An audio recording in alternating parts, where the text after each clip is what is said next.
স্বাগত সবাইকে। বোর্ডে দেখতে পাচ্ছ কতগুলো ভগ্নাংশ আমি নিয়ে নিয়েছি। এই ভগ্নাংশগুলোর একবার বের করব লসাগু, আর একবার বের করব গসাগু।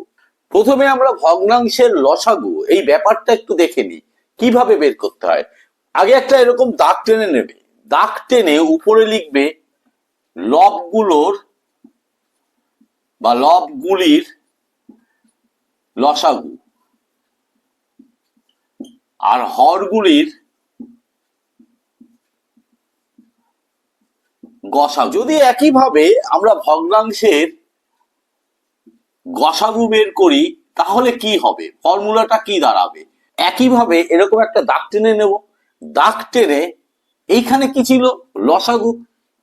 এই একই কথা থাকবে, কিন্তু গসাগুর বেলায় এই জায়গাটা হয়ে যাবে গসাগু। ঠিক তেমনি উল্টোটা হবে নিচে, তাহলে হরগুলির লসাগু।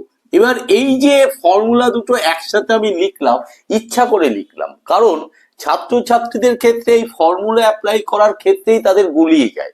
যাতে গুলিয়ে না যায় তার জন্য একটা টোটকা ব্যবহার করা যেতে পারে। টোটকাটা কি?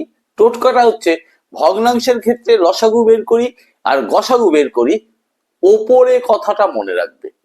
ওপরে মানে কি, যদি লসাগু বের করতে হয় তাহলে লবগুলোর লসাগু এই যে ওপরে লিখেছি, যদি গসাগু বের করতে হয় তাহলে লবগুলির ওপরে এই যে গসাগু, ঠিক তার উল্টোটা নিচে হবে। তাহলে চলো তাহলে অঙ্কটা একটু চট করে করে ফেলি।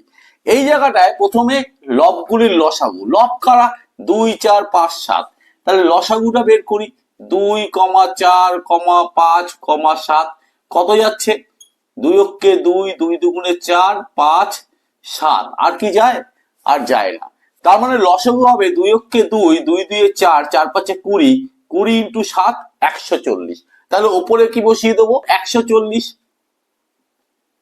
বাই হরগুলির গসাগু 3 9 6 12। সবাইকেই ভাগ করা যাবে এরকম একটা সংখ্যা দিয়েই ভাগ করতে হবে। 3 ধরো, 3 অক্ষে 3, 3 3 9, 3 2 6, 3 4 12।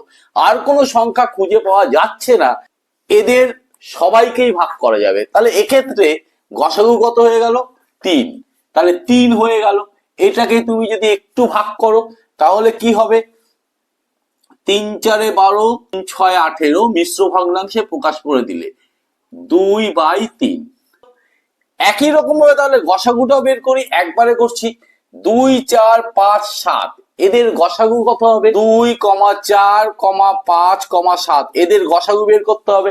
এমন সংখ্যা খুঁজে বের করতে হবে যা দিয়ে সবাইকেই ভাগ করা যাবে, সেরকম কিন্তু খুঁজে পাওয়া যাচ্ছে না। পাচ্ছে না মানেই 1 হচ্ছে এর গসাগু, তাহলে উপরে হয়ে গেল 1। হরগুলির লসাগু, তাহলে 3, 9, 6, 12। লসাগু বের করি, প্রথমে 3 দিয়ে যাক।